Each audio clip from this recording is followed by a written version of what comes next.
Hey guys, welcome back to my channel for another episode of Pornstar Confessions. Today I've got Fox Rifler. Welcome. Hey So, there. how did you come with the name Fox Rifler? So, when I was coming up with a film name, I was toying with a lot of different ideas. Fox is one that kept coming up. It's a pretty common one. Like, but I was kind of putting it as the last name, something Fox. And a friend of mine actually was like, Fox is a way cooler first name. I agreed. And he pulled up the name Rifler, which was a synonym for Viking. So the idea is kind of like ginger fox Viking. So it's ginger Viking without being so completely on the nose of just calling myself ginger Viking. It's like Okay. calling myself ginger Viking, but in a more, I don't know, creative way. Okay, I like that. No, you definitely do have a very Viking look to you. Right, the beard and yeah, I have kind of a Nordic Yeah. look. How So tall are you? we'll figure out my brand. That was it. I'm only Okay. 5'10", so I'm not super tall, but I'm also not Okay. short. How old are you? I am 38. Okay. All right, that's a good age. I'll be 39 in a couple months. Yeah. Okay. So, how did all of this porn stuff come about? Let's go back to the beginning. Yeah. So I think there were a couple of things that got me involved. The most like sort of surface level basic one is I met this dude, Eddie Burke, ginger, tatted, muscly guy who does porn. Was in like Red Hot and has a pretty successful OnlyFans. And we just met and hooked up years ago. And he sort of planted the seed. I think he had maybe just started at that time, but he was like, in a very non-pushy way, he was like, "Hey, if you're down to film, I think my subscribers would fucking go crazy for two hot gingers together, and let's talk about it." And I declined at that time. Um, I just wasn't sure professionally like what that would look like, or I definitely had interest, like, and there had been a couple times that it had come up that people suggested it, both him because we share such a niche. I mean, we look like brothers in a way, and it was like, okay, if you're really having a lot of success here, maybe I could too. So that opened the door, definitely planted the seed, but it wasn't until a couple years later, I moved out to LA, and there's just like creators everywhere. It just sort of it's like he's just it gets more and more normalized. You're like, oh, everyone's sort of doing this. It seems like a lot of fun. People are making good money, and he kind of was willing to be a mentor of mine of sorts. So I was able to talk to him and get kind of good advice on how to get started and different ways I could approach my content, and so really kind of growing this, which was really great. So that's sort of, and at the time too, I was working, I just had this office job and wasn't loving it. And, in my mid late 30s, I was just sort of in a position where I was like, you know what, fuck it. Like, life's short. If I were to get fired from this job for doing this, which I didn't, it, I would carry on and figure things out. Like, it wasn't worth sacrificing the potential of trying this out for what was like at that time, not the most like exciting or satisfactory job. Um, so that was one piece of it. The other piece, as I have reflected more on this throughout the years, and I've had some of these conversations, is a few years like 2018. I had a really short-lived relationship that kind of had this messy ending with a guy who effectively revenge porned me. So he would post my nudes on like Craigslist and make these fake accounts, and was like constantly like, there was like a good couple of months where like my nudes were just being sent out everywhere. At that time, I was actually a professor at a university, and it was sent to the university, which they were like, I don't know if they got the actual content of it or if it was already taken down by the time it got to them, but he was just like trying to fucking ruin me. And it kind of got me mentally over, even though like my parents didn't see it, even though my students didn't see it, even though like, no, the reach of it really wasn't that big. It mentally, I had to go through the idea, what if fill in the blank sees this. Like mentally, I went through that kind of trauma and turmoil that I came off the other side being kind of like, fuck it. I kind of already went through the pain of thinking everyone saw like my asshole and dick and whatever else. And now I'm in a position where it's like, you know what? Like, you're welcome. like, so there's like a confluence of things. You know, I met this friend. He gave me some advice. I was in a position of life that I could do it. I had lots of other people who were doing it, and then this kind of more traumatic thing happened that got me mentally over it, and that's sort of the recipe that made Fox Rifler. Gotcha. So the university never found out. You know, so what they received was an email with a link. I don't think the link ever. I think the link was maybe taken down before HR read it.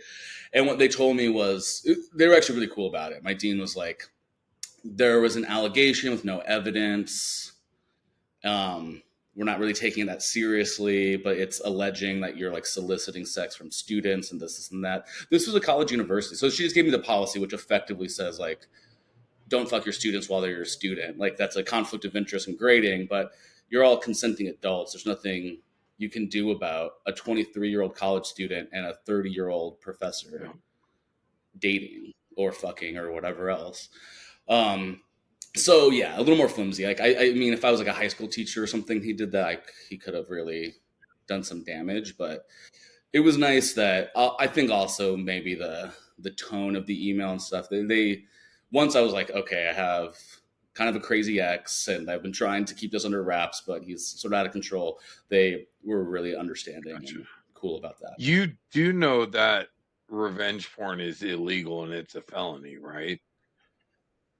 Right. So there was, I mean, when that was going on, there was so, it's rough. I was living in Milwaukee at the time, and this guy was living in California, the Bay Area.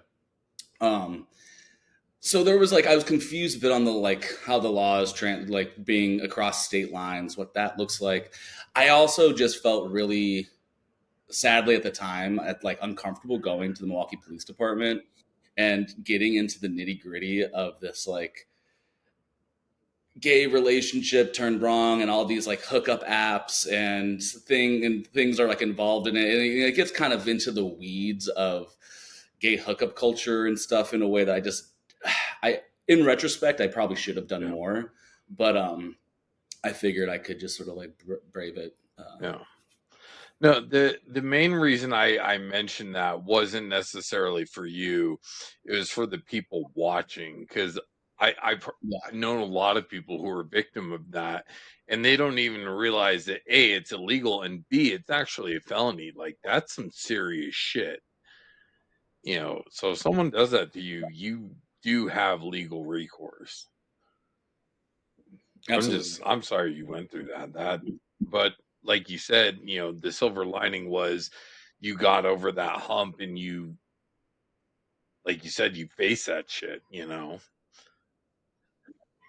Yeah, in many ways it made me stronger, more resilient, and yeah, just kind of take a different perspective. I'm definitely a little more cautious with certain Yeah. people, but So one thing I was going to ask is the whole ginger thing. That's always been something that's fascinated me, because me personally, I have just someone's hair colors, whatever. But like some people really, really, really have a thing for gingers. Like, what is that like being on the receiving end?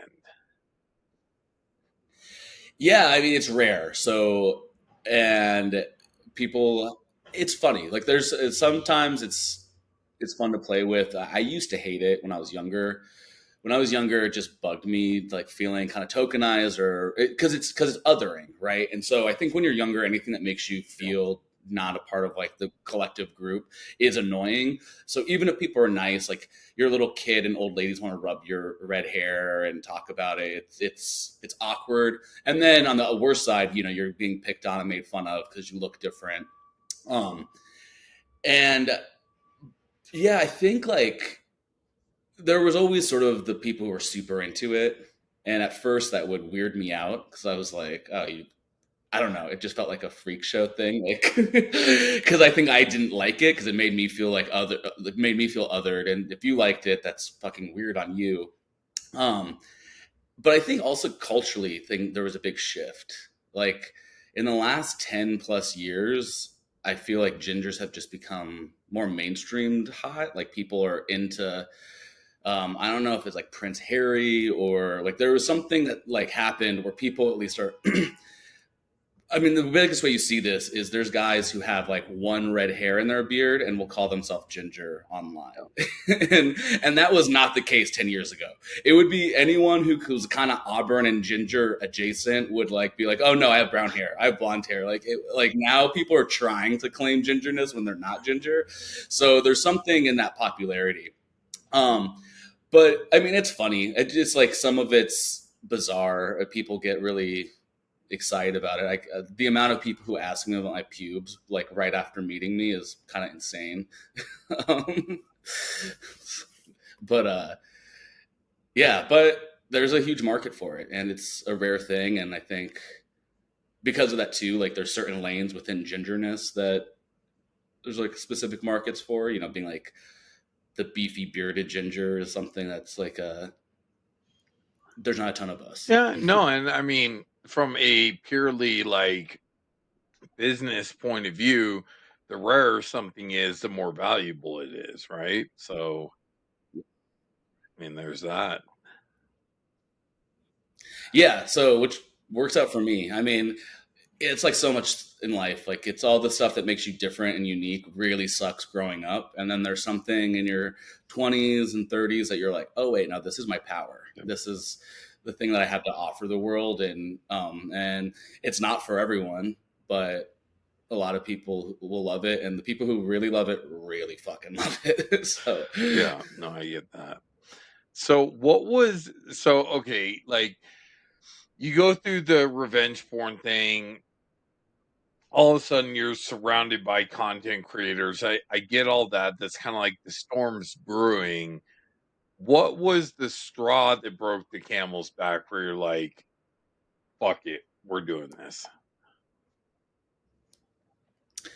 um I'm trying to think of like the exact story because I remember it was like something at work. I was just sort of like sitting at work, just kind of not into it, like kind of just at this desk job and being like, I've done all this, I have the degrees, I've done all these things, and I just wasn't really like getting what I wanted out of life and out of uh, my job and connection, and seeing this potential. I was like, fuck it, like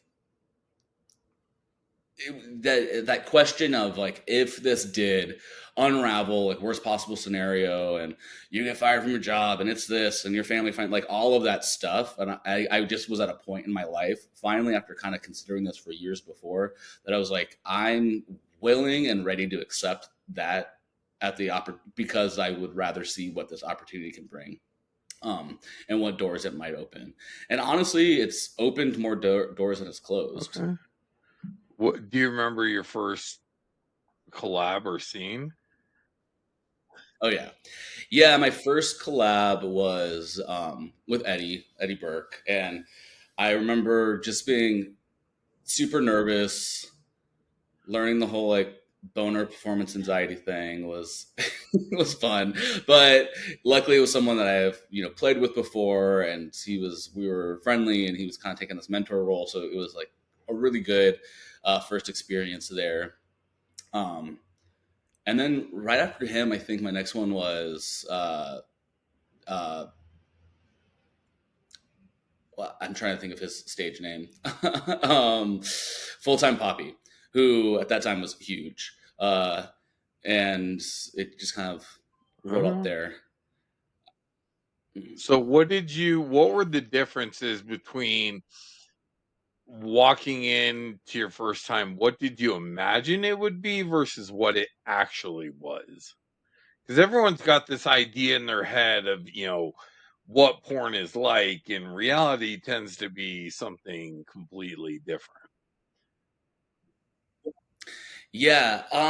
Well, it's funny because I honestly think so many of my collabs are very different from one another. You know, like creators, especially really established ones, all have their own thing.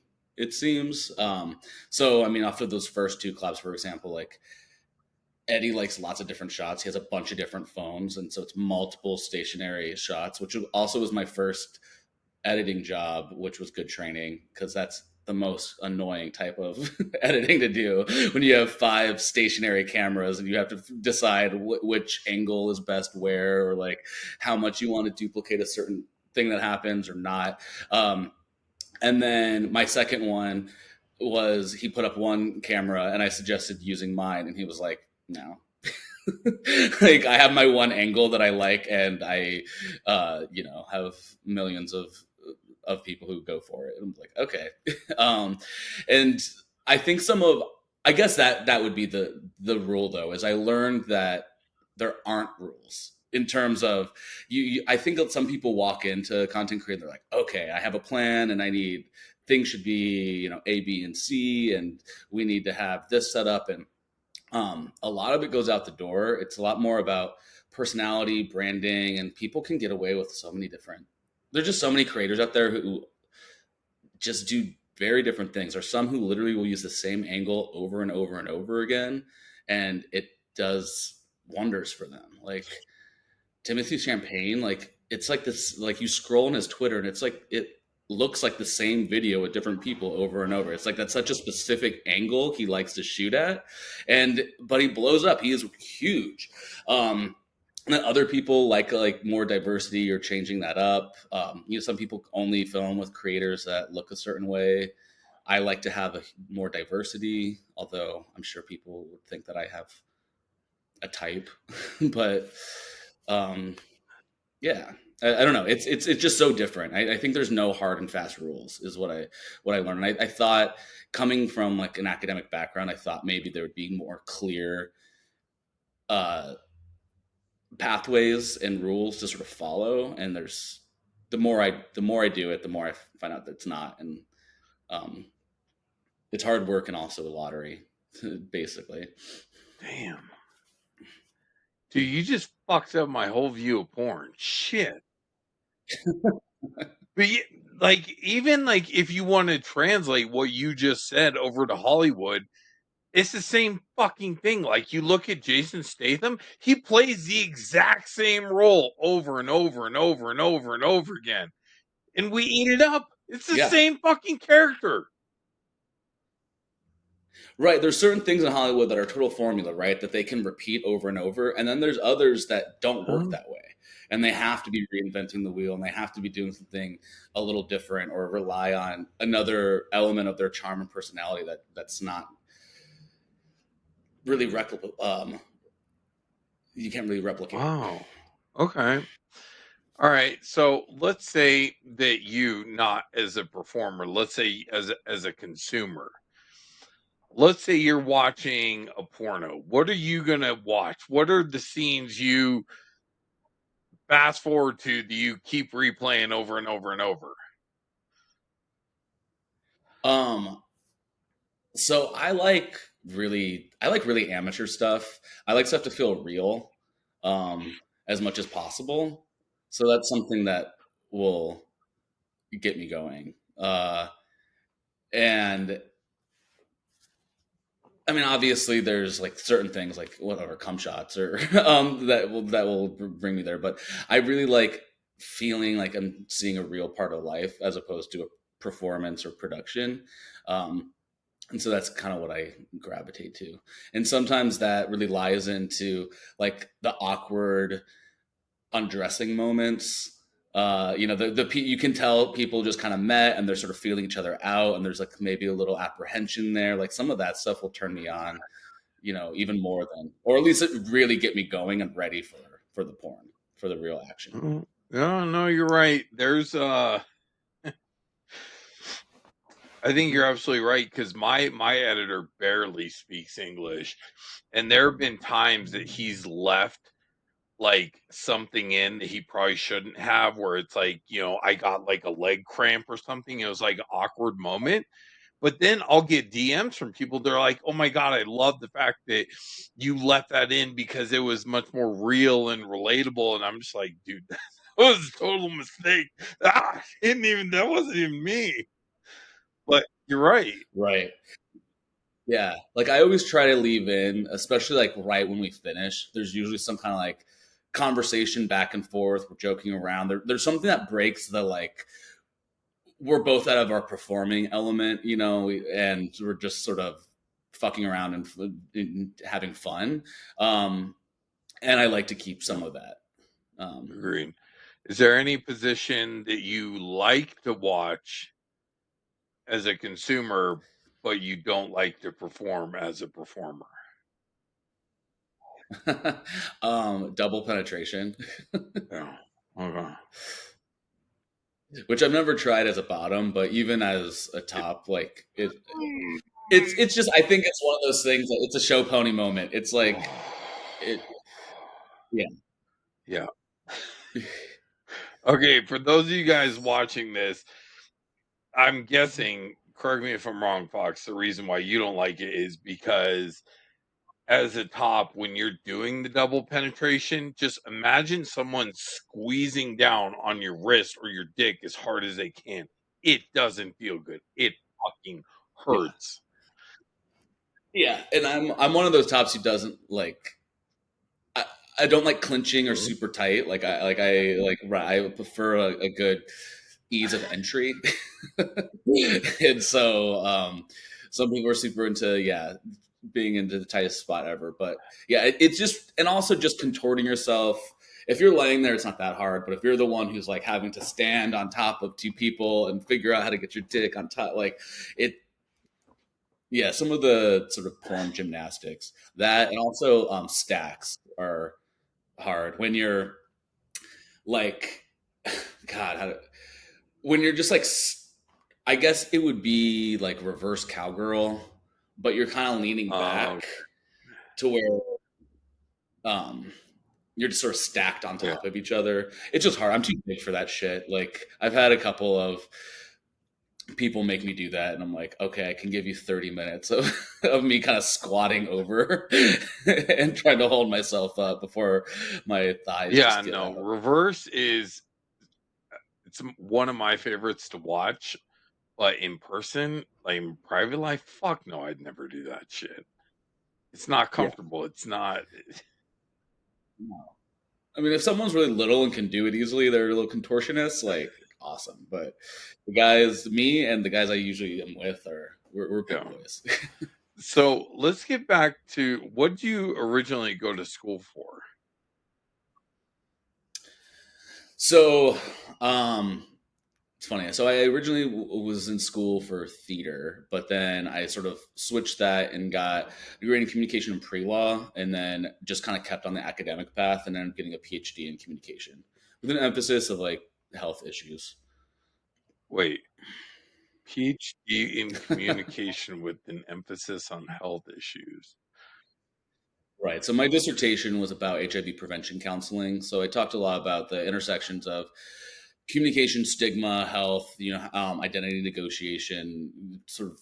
And when people hear communication, they usually think like broadcasting and something like that. That's not what I mean. I mean, it's communication is a study of the symbolic process by which we create meaning. So it's looking at how rhetoric and the words we use sort of construct our thoughts and ways that we interact with the world.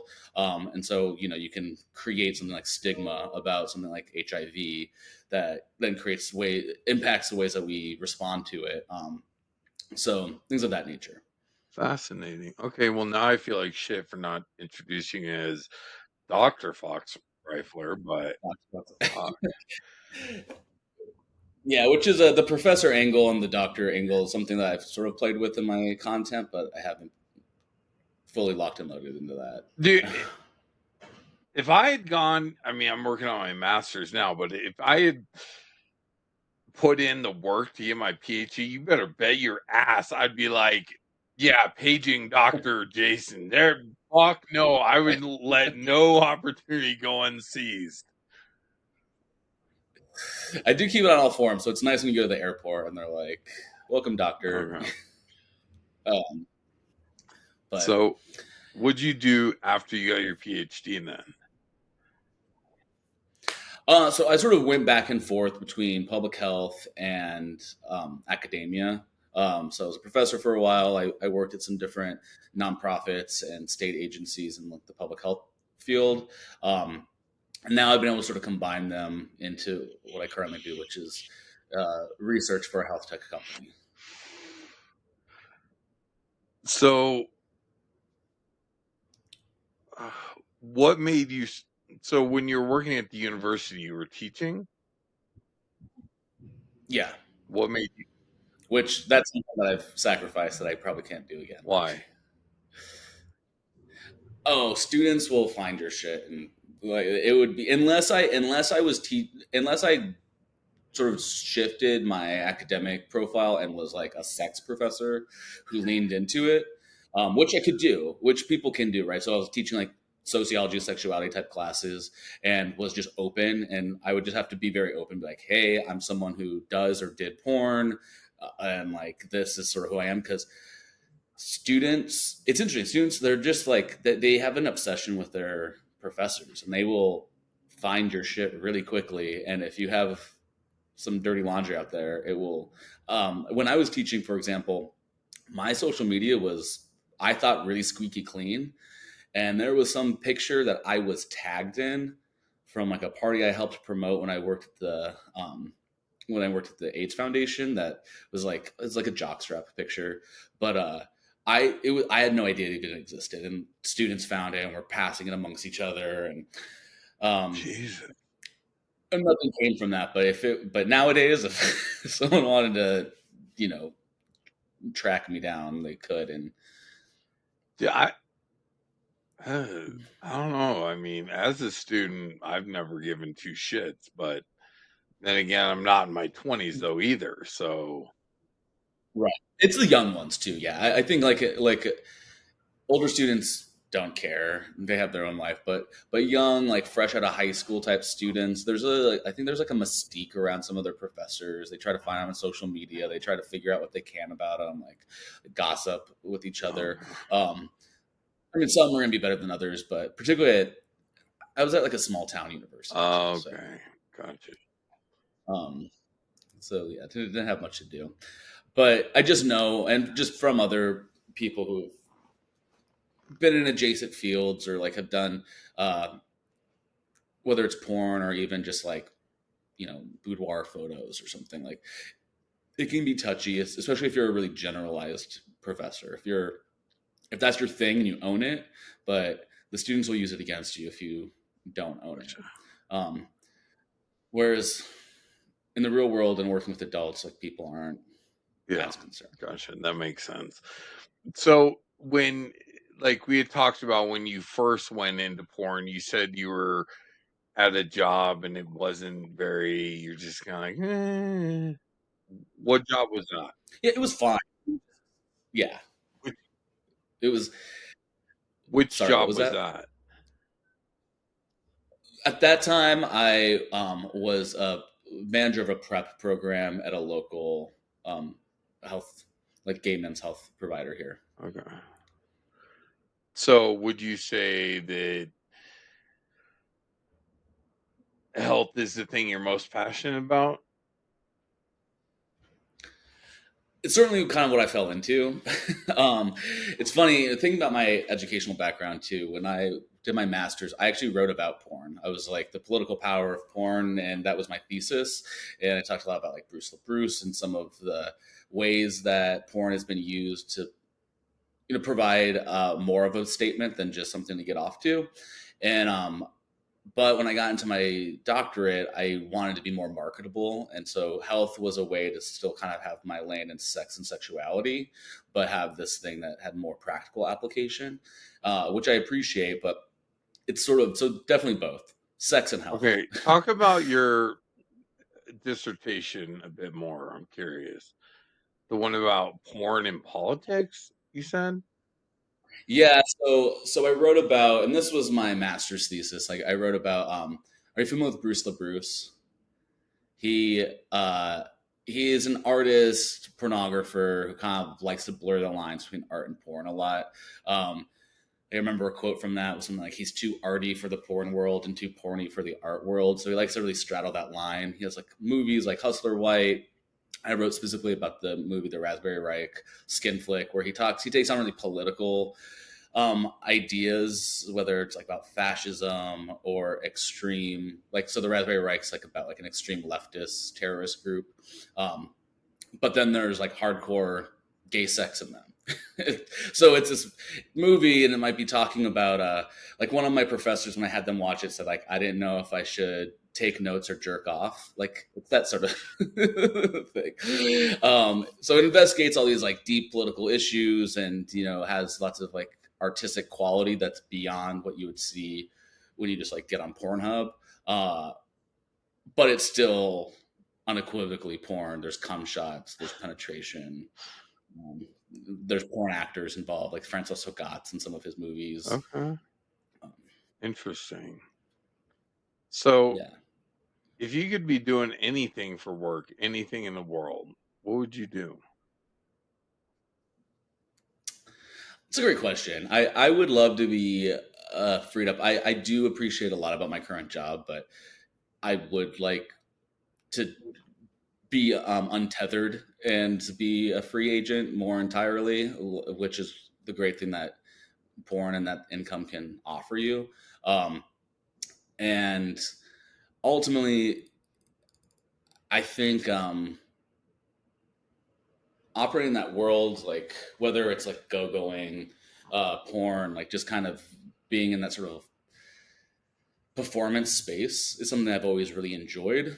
But gathering the stories and like hearing from people and creating something beyond that. So I've been, I don't know exactly what my project looks like, and I don't know when I start it, but I am always interested in writing a book or doing something, which is so cool to see someone like taking your content creation and going at it from another angle of having this podcast and eliciting these stories. It's a great form to create like a capsule of this moment in time, and because I think it is fascinating where we are, where someone like me and a lot of other content creators I know, I'm sure I mean yourself included, I'm sure, uh, we have so many different reasons and ideas and things that got us into this industry.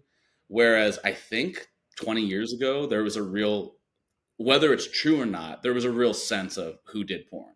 And it was like someone desperate, they don't have many other options, was the idea. It was like uh, sex work in general was sort of that way. And it's been kind of opened up and democratized in such a way now where everyone's sort of getting their beak wet.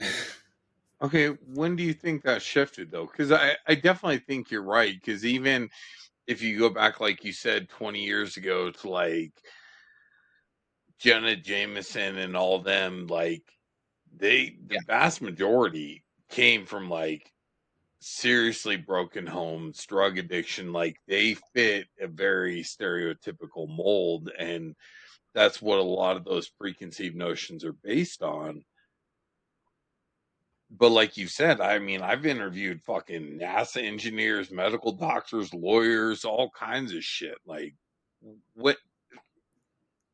How do we go from that to this? Right.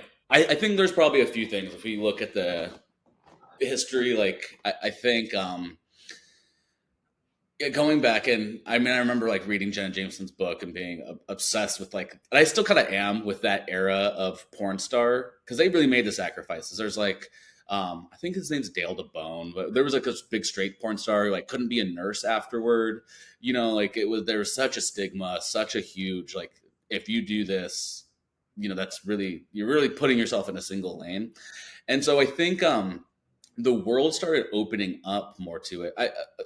I think the success of like Kim K, like the sex tape era, like famous people started getting sex tapes, and not only did it not ruin their career, it blew up their career, right? And so you had these famous examples of like, well, I mean, they're not do like consistent porn, but there's some porn of them out there. And then on social media, everyone kind of grasping at their 15 minutes of fame through various social media outlets. Everyone's sort of doing a version of of like selling themselves or branding themselves. Like it all kind of blends it's into each other. And then obviously COVID was a big part because so many people started doing it during that time. And I think now it's just snowballed to a point where like so many people started doing it, and it's just getting more and more normalized. And that's the biggest piece, is it's more and more normalized, right? So there's these NASA scientists and doctors and lawyers who are doing it, but they're doing it because they had a NASA doctor lawyer friend who maybe did it that they heard about, and they didn't suffer the repercussions maybe they thought they would. And so it's like, oh, maybe this is something I can throw my hat into. Huh. Interesting. What do you think though? Because Paris Hilton had a sex tape too, right?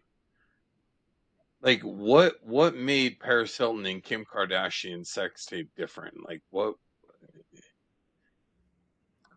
Oh, and I don't know if I it's think you're like onto something though. about, yeah, yeah, but I think just the fact that like that became a thing, that like those came out and they were kind of like, um, with Kim Kardashian, she jumped on it, right? It seemed like she got the buzz and jumped on top of the buzz and made something out of that opportunity.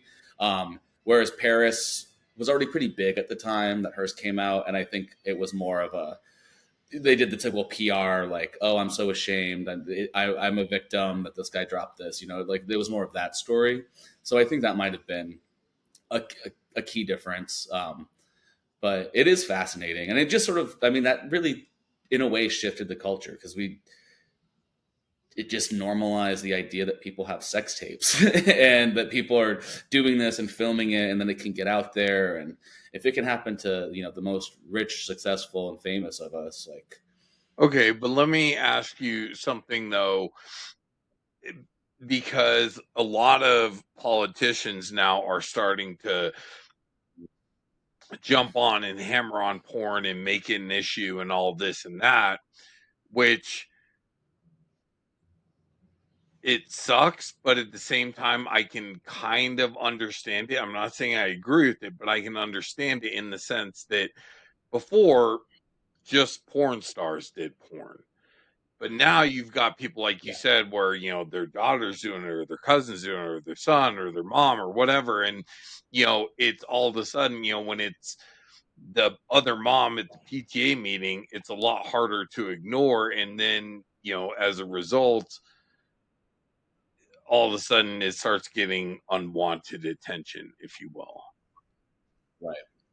Yeah, and I think we're lucky as creators because we're gay men and we're already like very niche. And so, if I was, it would be such a different story if I was a woman doing straight content, right? Because then you're walking into any number of people you see at the store, at your work, at the PTA meeting, so on and so forth, like could have possibly run across your content. Whereas with us, like we kind of are safeguarded, that really, like, my straight female coworkers that I predominantly work with are probably not going to run across my content. But like the gay guys might, but hopefully they're cool ones. And usually they are, because so it is, that part's hard. But I would say with the politics and like wanting to sort of hamper down, I mean, I think that there's a pendulum shift, right? I think COVID and the couple years following it, and what we're sort of like at the tail end of, was a big surplus of like people having really positive views of porn in general, sex positivity, people like jumping into this, and we're starting to see a more puritanical swing back that I'm not totally concerned about, because I think, well, hopefully, I mean, hopefully, there's still some elements that maintain what we've fought for and what we have currently, in terms of just like rights and respect of what we do. But yeah, there's a sense that porn is too easily accessible for young people, which I don't necessarily disagree with, and that it's and that there's some porn that would is kind of dangerous, particularly for young minds and young guys. Um, and I don't know. I'm like an elder millennial who still was like literally finding porno mags in the desert and like having to like comb around like weird areas of town to see if we could like get something, and like had a few random VHSs that somehow we got our hands on, and like a group of friends like basically shared and passed around and that's just very different from everyone having a phone that they can like find the most insane depraved stuff. But then I also was like a weirdo teen who had the internet and was looking at rotten.com and was seeing like necrophilia and bestiality and crazy shit like that at a young age, because it was just like the most insane shocking shit you could find on the internet before they now that's all probably on the dark web. But like rotten.com was like a thing that ran through when I was, I don't know, but at least I was like 16 or something. Yeah, no, I missed the um, memo on that side apparently. oh, it was fucked. Jesus. Okay, I'm actually really glad you brought that up because I've been wanting to talk about that for a while, and I just wasn't sure who to talk about it with. But and this has got to be hysterical. The irony for those of you watching is not lost on me, given Fox and I's profession. But what are your thoughts on porn and young people and all that stuff? Because, like you said, when we were kids, like there was like the underwear section of the Sears catalog, and Right. like you actually had to use your imagination. And if you wanted to have an experience, you had to go out and talk to people and meet them and all this and that. And now, Jesus, a fucking 10-year-old can see more fucking naked bodies in 30 seconds than we could in 10 fucking years back then. Absolutely, yeah. I think, and it seems that there's evidence scientifically that it's causing certain harms. Right? There's a huge uptick in young erectile dysfunction, and people are reaching kind of asexual or aromantic status at younger ages because they're just sort of porn addled. And yeah, I do what I do and I enjoy it and I like love what I get to connect with my subscribers and even just like fans out in the wild, and what it's just a fun alter ego I've been able Yeah. to cultivate, and it's offered me a lot of opportunities that I never thought I would be able to do. And luckily, I mean, I think OnlyFans is one of the better ways because it is member Yeah. based. I think there's a little bit more safeguards. I mean, I know everyone thinks porn should be free because it has been for so long, but that's such a silly, stupid, fucked up like idea that just because there's been a time where the internet first came out and porn was free. It wasn't like porn was free before the internet, right? And it was quite expensive. And this idea that just because of sites like, well, yeah, just I mean, really, the internet started, and then whether it was clips or full videos, you were mostly consuming it for free. But that's maybe where we figure things out, because I don't know, and I think it also beyond porn, social media, just technology needs to probably be tapered into a young person's life in a way that it isn't currently. And I am not a parent, so I don't have to make that decision, and it's ultimately something that should be an individual parent's discretion. But things like that should be happening. I think like limiting phones at schools and stuff like that for sure should be enforced in a way to minimize the constant connection to the phone or tablet or whatever else that young people are connected to. Um, I don't know. I Going back to what you said though, I have like the last several studio shoots I've done. I had directors commenting on how it's actually the norm now for them to have models that are 19, 20, 21, 22 who can't get an erection, who can't orgasm. And this is like a new problem. This didn't, I mean, Christ almighty, when I was 21, the wind blew and we were hot and ready instantaneously. Right. Yeah, those are problems for your late 30s or later. um, yeah, well, and I even remember the first time I saw. I remember the first time I saw a dick on the internet. I was like, maybe like a preteen or something. It was like the first time I was able to sneak and just like was able to see it. Like, and I think I might have like even just gone to like xxx.com or porn.com or something ridiculous and like saw some like gay image. And I was, I, I remember I had to like, I went to like Taekwondo after it and I couldn't stop Um, my hard on. Like I was hard for like 24 hours straight from like one single image because I was just at that impressionable age. So I can't imagine if you just have like a million of these and you're able to do what we all can do now and just sort of like lock in and stream and go forever. Like, um, yeah, I think sexuality is a fascinating thing, and it's obviously one of the major impulses of humanity. And I don't know what this looks like, but I feel like there needs to be some. Sometimes there needs to be some controls yeah. around it because we kind of just go crazy. Yeah, no, I just like I feel like there needs to be like porn should be supplemental. It shouldn't Right. be all encompassing. I think that once you Agree. lose that ability to connect with someone else, that it's just a downhill slope real fast. Yeah, totally. And I think it's really similar to what we say about social media and just sort of streaming media in general. Yeah. Are you familiar with TikTok brain?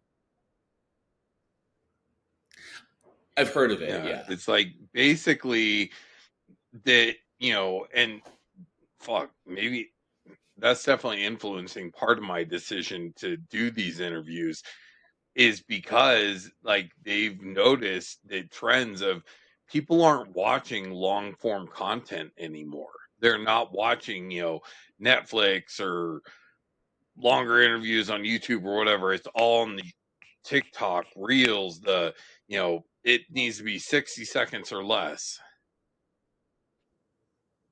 It makes us dumber. I've fallen into that where like I will get into those holes and then I just feel like my I feel like you don't retain information that well that way. It's like you're just getting this dopamine hit by whatever. And usually even if it is informational, it's just kind of confirming some bias you already have, right? It's just it already knows what you want to hear, so it's gonna just tell you that, and you're gonna be like, yeah, fuck yeah, or like fuck this person, I hate them, or whatever thing that they're clicking on, and you just can do that for an Mhm. endless amount of time.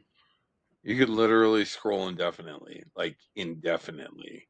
And you're right. I don't think a lot of people even realize that about the algorithm, that it's going to feed you stuff that it knows you want to hear. Like, God, who's someone controversial?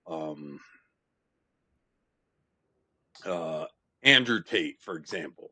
If it determines you hate Andrew Tate, it's going to show you all the shit of him being cocky and arrogant, conceited and Yeah, misogynistic and like all this bullshit, right? But if it thinks you like Andrew Tate, then it's going to show you all this positive, motivational, inspirational, personal responsibility. It's going to feed you whatever fits the narrative you have in your head.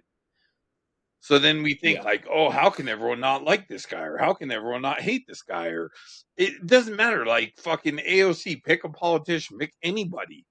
It can feed you content to fit whatever you want to think about that person. yeah. No, it's insane, and I mean I've noticed on my own feed too the way because I played with the algorithm at different points to just sort of see what gets fed, or if I follow someone and like whether they want to make you hate someone or just make you like hate each other, which is really terrible. Like uh, years ago, I remember all I would get were police officers Yeah. brutally attacking minorities, right? And then what I get fed, or what I've noticed, like the other side. So that's what like liberals tend to get, and then the other side get nothing but minorities fighting each other, smash and grabs, looting, do kind of lawlessness gets like shoved down their throat. So we have two sides who are seeing very diametrically different things. Like one's like we need more cops, the other one's like oh god, cops are the devil, and then people aren't agreeing and aren't going to be able to come to a common ground because they're provided two different Yep. realities. Exactly. That's a great example. So my question to you would then be, is there hope or are we just fucked? God, I know it can get really bleak, huh? Like, and I don't want to. I'm an optimist. I think we have really powerful new tools that we haven't grappled with. I think our government is not equipped to grapple with it, and it's antiquated and slow. Right? We have technology that's rapidly moving, and we have political structures that are just slow and to regulate. And so, like, there's nothing to to get on top of it. I don't know. I don't know the answer to that, but it's definitely an issue. And now with AI, and Oh, that's dear all the God. buzz. There's another level of what we need to regulate and take care of, and just figure out how to do this uh, in a way that's going to be beneficial and not harmful. Because I think there is benefit to Yeah. technology. Um, I don't want to be a luddite, but some of it needs to be just kind of moderated, or um, Yeah. and we see the ways that more like authoritarian countries have been able to really successfully harness social media, and it's really like damaging the more democratic free countries, and we need to figure out where that balance is, because obviously we don't want to be like China, but it's running amok currently right now, maybe because of purposeful algorithms from bad Yeah. actors, but who knows. Yeah.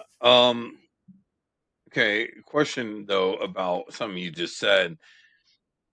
And I'm curious because most of the people that I interview, like myself, porn is their income. That's how they pay their bills. Whereas for you, like you have your PhD, you have a good job. So I feel like I'm gonna get a much more truthful, your answer is gonna be unbiased, if you will. How do you think AI is going to play into porn? Because it kind of goes back to, everything we've just been talking about. Because I mean, if you can make an AI do anything, are we out of jobs? Right. So I mean, I think it's gonna change things for sure. Um, I think in some ways it might make our jobs easier. Like for example, it might make the editing process super easy. If you could throw like here's like I said at the beginning, like 5 different stationary footage, like here's the hours of footage from different camera views and stuff, and have AI do the first pass, and you can look at it and be like, oh damn, that's actually pretty good. I want to include the change up here, here, here. It might do some of that. I think that's probably a logical way that it will be helpful for creators and be beneficial. But then there's obviously what's the kind of salacious thing that people are seeing, which is like they can just take our images and do whatever with them, right? Um, and I think with that, it kind of goes back a little bit how I said my favorite part of porn sometimes is like the super amateur, most real like moments. Like that's the stuff AI will never get. And that's the stuff most studios like don't care to get, right? So I think the studios are more in jeopardy than your like um your amateur creators or your like individual creators, because there's a personality that an individual creator brings to their content, and that's why OnlyFans is so successful, because it's people are selling themselves on such a different level, um, than what the studios have been producing. Damn, that's a good fucking answer, dude. I never thought about it like that, but you're right, because if you're just basically looking for, hey, what's up, and then fucking, and you can design your AI to just do that exact thing, they, the studio's not doing anything the AI can. But the human Right. element, I think you're absolutely right. That's, yeah, okay. Yeah, I think there's so much to be seen with AI, but I think the humanity is what we have to fight for, because I think you're gonna start seeing a lot more AI generated stuff, and it's gonna be easy to spot, and some of it will be brainless and fun and good escapism, but I think it's gonna leave us kind of like TikTok brain, or like, it feels like I've had to start thinking about it like any other vice. Like, I'm pretty good about not eating fast food all the time. I'll treat myself, right? But like, I can maintain a pretty solid diet. I try to like consider my macros on a day-to-day basis. I'm not eating fast food every day. I'm not drinking every day, or like, I maintain my vices within some sort of moderation. And it's funny how with the social media stuff, sometimes I have these benders, and that's how I need to think of them. It's like, after scrolling on my phone while kind of half watching TV for however many hours, you have to be like, oh my God, that's just the equivalent of eating like a shit ton of McDonald's and like drinking a fifth, and like my brain and body doesn't feel good from it. Like, I need to, and I'm still figuring that out for myself. But I think people need to think of that moderation the same way they do about what they put in their mouth. Damn, okay. So now that you've been in porn and all of that, and again, I think your answer is going to be even more valid because you're not relying on this to pay your bills. How has porn positively impacted your life? How has porn negatively impacted your life? Um, porn in general, or Doing doing porn, porn? not viewing. Okay, so I think positively, I really like blossomed as a person in terms of like my confidence, the way I just carry myself, and I've met so many amazing, cool people doing this.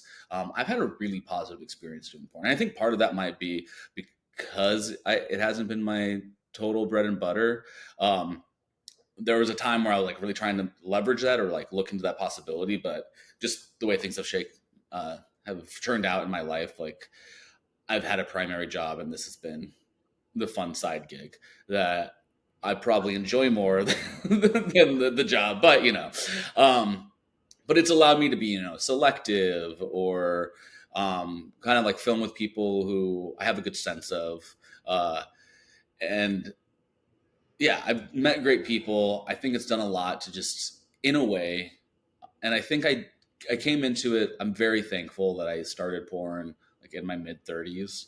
I already had a sense of self. I already was not going to be bothered by haters or weird comment. I really don't pay attention to that stuff. I zone it out. Um, I feel almost bad for the really young creators. I don't know. I just think if I was like in my early 20s or teens, and one just thought that I was hot shit enough to do porn, and then like it can do crazy things to your ego. Whereas I think a lot of us who do it like later on, myself for sure, like was kind of an ugly duckling, and sort of like worked on my fitness for a few years, did all this stuff, and I was like, okay, I feel good and confident, and I have a good sense of who I am, and I'm not going to get like swindled and run through it. Oh, Um, yeah, so my heart goes out to some of the younger creators, because it is easy to get manipulated. It's easy to get caught up in the ego and the whatever glamorous aspects of it. Um, but it has, yeah, it's helped me sort of establish a certain identity here. It's been really cool. Um, Negative side, uh, I really hate how porn and particularly like OnlyFans, Twitter versions of porn can make human interaction a bit transactional. No. And I try to avoid that, but it's almost inevitable, especially when you've been doing it for a while, that you start like looking at people's following count as like a part of their worth and value. Even if you know, like obviously, that people are more than that. It is a thing where, and it happens to me for sure. It happens to everyone where you know you're getting like stood up because that guy with 500,000 followers from Sydney is in town only this weekend, and that's why um, it's probably the roughest part in particularly in LA. There's so many creators here, but they're always going to be fucking the people who are visiting. So it's so hard to meet some of them because like you're the back burner because you live here, whereas like this guy from London or Sydney or Morocco is like only here for a limited time, and I need to get that in. Um, but yeah, just the way that people become commodities, like how many followers do you have, or like how hot are you right now for whatever reason, like that stuff is not great. Yeah. No. That as much I agree with you. I fucking hate that shit too, but I am absolutely guilty of that in the past 100%. And Yeah, well, and you kind of have to, especially if that's um, your main thing, right? And I mean, I'm sure even with the podcast, like you want, I'm sure you get better like yep. viewing from people who have a heavier following, and like you have to consider that, and it's your time. Um, Yeah, no, that's true. And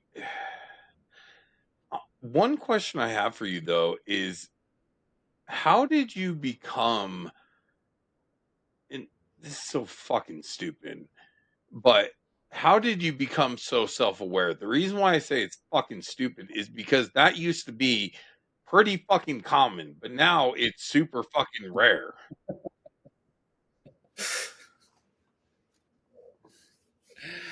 um,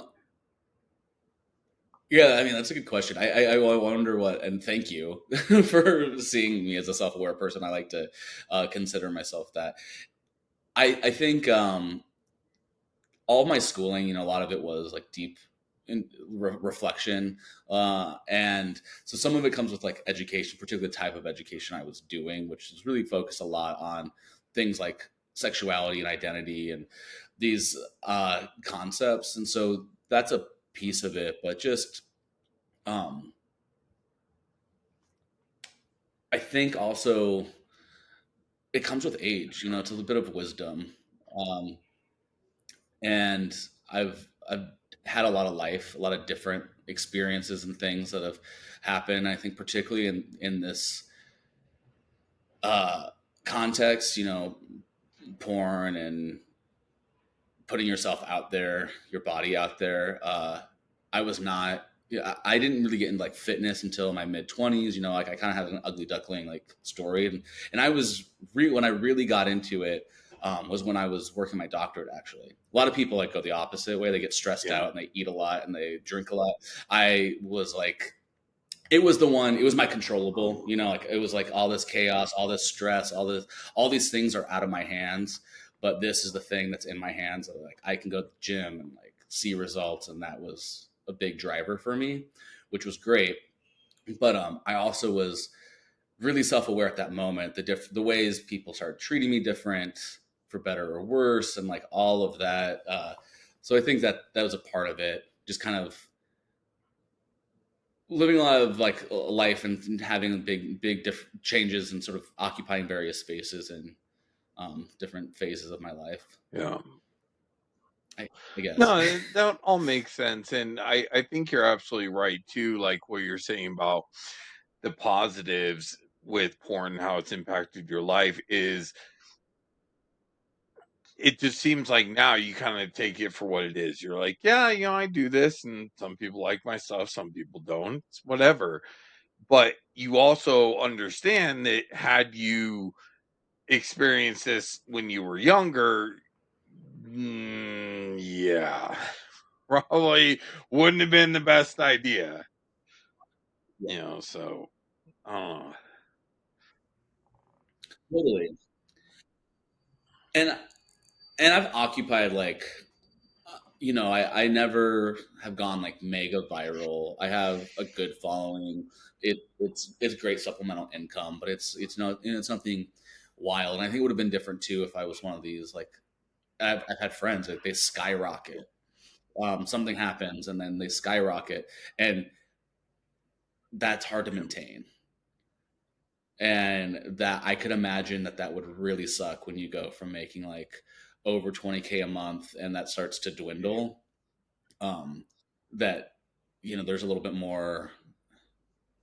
I don't want to say desperation, but yeah, there's you start to panic more when that's the Yeah. case. No, definitely. So would you say that in life that you approach things with a mindset more of is this sustainable long term versus this is fun right now.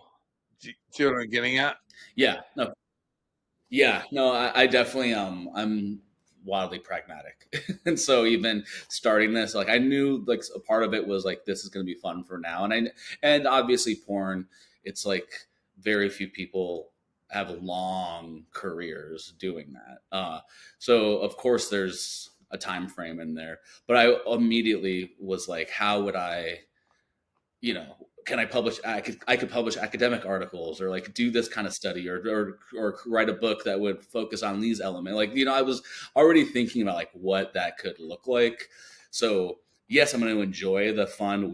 This is great right now, but like always be aware that tomorrow's another day, and we need to be prepared with plan A, B, and C uh, Okay. to pivot, figure things out. Do Um, you could you ever see yourself using your experience in porn towards, something in academia or oh yeah, I've thought about that a lot because that was one big area I knew would be a potential sacrifice. Because and when you go through all that schooling, it's like you have this one singular idea of what you're going to be doing, and uh, it's weird to change that up. But um, I do. It would just take a bit of work, re-establishing myself as the sex doctor, okay. porn doctor. Would you ever consider a different main job? Outside of porn, what Yeah. I'm doing currently.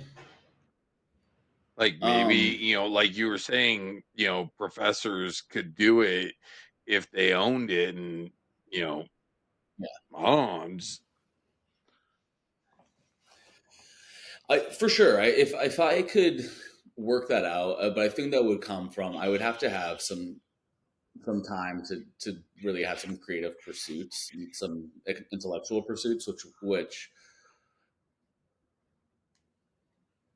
I don't know. It would just really depend on the way the dice roll with various things in my job. I definitely it's interesting, going from like public health, nonprofit, and academia, and now I have a very corporate job. Like there's layoffs, right? Which is a new thing for me. Like I was like on a 10-year track at a yeah. university. Like you don't get fired for shit. And then I was like, oh, people just get fired, like random, like good people. So that immediately has my head being like, if I was laid off, like what would that look like? What would I have to how would I really it's nice having this because it's like, okay, I know some ways that I can immediately boost this into something that is livable. Um, as a full time, and then I know I can start to cultivate some of that other stuff. Make those really put some of those other ideas into fruition. But at this point, I'm making good money. this is like a nice thing on the side, and I'm able to kind of ebb and flow with it. I'm really consistent on putting out content, but um, yeah, I'm not, you know, pressured. I don't have a fire under my ass constantly, which is Gotcha. nice. Um, So it sounds like that's yeah, been a benefit of porn too, is it gives you a bit of a buffer. yeah. Oh, totally. Like it, which is nice because then it makes me like less Yeah. complacent. Like it makes me feel, you know, if I really get pushed up against, I like my job, but if there was something that happened where I really was hating it, it gives me a little bit of Yep. freedom to say, you know what, screw this. Like I already have some stuff going on, and I'm going to figure out the Yeah. next step, and it's not going to be Okay. this. So Um, what are your long-term plans then? ooh, um, it's hard to. I can't say that I have like one definitive like plan or dream with this or with my other career, but I definitely have a lot of like coals in the fire ideas percolating that could be the next step. I mentioned to you, you know, I before I got the job I currently have, you know, I was actually doing a running a podcast or trying to start up a podcast like you have here. I think we even interviewed some of the same people, but and just didn't get off the ground because I switched priorities, and I just wasn't sure too with the new job, like how public, like whatever, and just time commitments and all of that. Um, but there are things I would like. I'm going to use this experience and create something. So whether that's books, journal articles, my own kind of like self reflection type of like YouTube channel or something like, you know, just like my hot takes or a TikTok channel, something that's like not just the porn, but like a little bit more of my ability to like intellectualize that experience. I'm planning to do something with that. And what that looks like, I'm don't quite have my finger on. But I know that there'll be a time in the future where I have some more time to figure that Okay. out. But I'm the type of person who's I can't just like I can't imagine just doing this and then one day stopping and then just not like putting it under the rug, right? Like Yeah. it's going to develop and turn into something. Okay. I mean, my humble opinion, I say go with the journal articles. Because any fucking Mhm. Yahoo out there can make TikTok videos or, whatever. But how many fucking people in our industry can write journal articles? You? That's it. That's all that I know of. You know what I mean? Like, you could Right. take this and actually do something truly impactful. You know what I mean? That could do. You could do some shit that would change the world. Yeah, and I think a lot of it too would be a combination of all those things, right? So something like having the academic piece, and then um, like a YouTube channel like that talks about some of those same things, or whatever it might be. But yeah, it's just I'm just enjoying the Oh, ride for now, and definitely thinking, considering what that future might look like, but taking it day by okay. day. So, what do you do for fun outside of work and shit on camera, all that? Right. So outside of work, which gets to include sex, which is fun. That's always a. It's always nice that our work it is definitely work, but then also has such a huge fun element. But yeah, I mean, it feels like the older I get, the more boring and basic it is. Like you know, hanging out with friends, movies, shows, working out. Obviously, it's like a big part of my life. Uh, Yeah, it sucks. I would love to get a little bit more community here. I've moved from West Hollywood to downtown recently, and like uh, I know there's stuff out there. I used to like play gay water polo and like travel around playing sports and things like that. And that was something I would love to get back into. But LA is a big beast. It's funny. There's a lot of stuff, but it's hard to break into it That actually sometimes. makes sense. I mean, Yeah, it's just a I'd little never more. want Yeah, to live there, but I can definitely, from everything I know, that totally makes sense. I don't know. yeah. Are you Yeah. in Denver? Is that So I don't know. LA just seems a little too fake for me. fair enough? I feel like that. Yeah, it gets that certainly is a thing. Don't get me wrong. The thing that I found from LA, and I moved from Salt Lake City, is where I was living before here, and I've had a really good experience here. I know that my experience is not everyone's experience, but I've met some really great people. And the way I feel about LA is I actually feel because it humbles you. So no matter like, there's always someone hotter, richer, more famous around the corner. So like, everyone I've met who I think in any other city would be so full of themselves is kind of down to earth and cool here. It's been my experience. It's like anytime I've caught attitude from people, they're usually visiting. Because I think it just humbles you. I think people have egos, but they can't have too big of an ego because it'll get stomped out really quick. Whereas, like in, I don't know, Scottsdale, Arizona, or even Salt Lake City, the hot gays really thought something about themselves. Fuck. I never thought about it from that angle before, but that totally makes sense. I mean, not to say that's everyone's experience. I know people have spent years here and, met really terrible, fake, fucked up people and have a bad experience. But mine has been pretty good. And I think that that's how I would pinpoint the Okay. people here. Are you single or dating someone right now? So I have a boyfriend. Yeah. Um, and so sort of figuring out how, I mean, it's been a year now, but just figuring out like some of the ways of navigating porn. And it's been pretty easy, but Yeah. it's still a big obstacle. Gotcha. Okay. Yeah, no, that's a hard one for a lot of people to swallow. I mean, I would say that's the Yeah, biggest strike against us when it comes to dating. right. And so I've been doing the porn previously. I think Yep. that makes a huge difference too. Obviously, if you were to start it in a relationship, that changes everything. But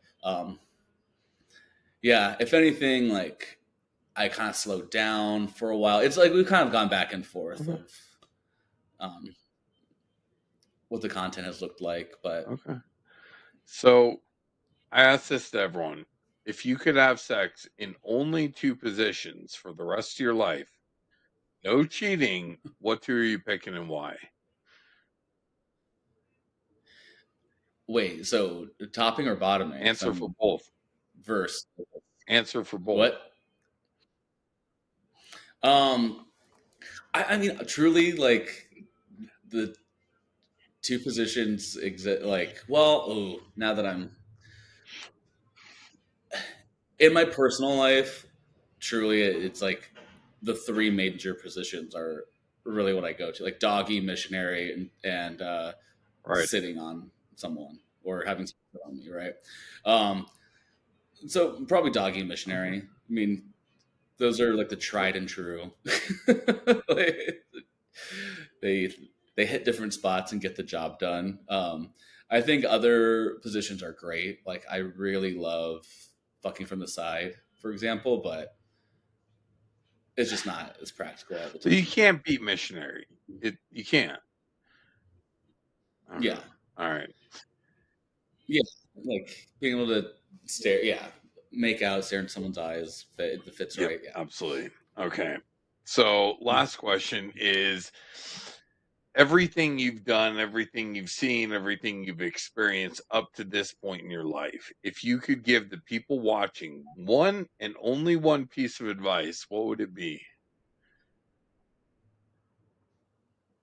Um, it sounds so cliche. But don't doubt yourself. If you want to do it, if you're thinking about doing it, don't get caught up in the like, oh, it couldn't be me. Oh, like that whole train of thought. Like, go for it. Um, whatever that looks like and whatever that goal might be, like it's for you. I don't think that's cliche at all, considering not a single other person has given that answer. So, Okay, good. all right. And finally, for the people watching this who are not familiar with you, where can they find you on Instagram, Twitter, OnlyFans, anything and everything you want to plug? Yeah, I am at Fox Rifler. That's FOXRIFLER on everything. So Instagram, Twitter, and OnlyFans are the main content sources. I also have a Just for Fans. Um, oh, on TikTok it's Fox.Rifler, but I I was doing content on there. I haven't really been doing it, but I might get it back. But yeah, Instagram, Twitter, OnlyFans, find me Okay. there. And how would you summarize, if someone's not familiar with your OnlyFans, how would you summarize or characterize your content? All right, so I mean, the biggest sell is like big beefy ginger having sex with a good variety. Mostly, the fans really like when I film with more like muscular bear types, but I have a good variety of body types, races, different types of people. I don't like to pigeonhole. Variety is the spice of life. I have lots of um, and I do weekly collabs. So there is new videos, sex of whatever that might look like. That might be an edging scene. It might be a blowjob scene. It's usually an anal scene, but I'm totally verse. Content wise, I probably bottom little bit more than top, which is funny because in real life I'm more of a top, but it's just like filming. It's how it works sometimes.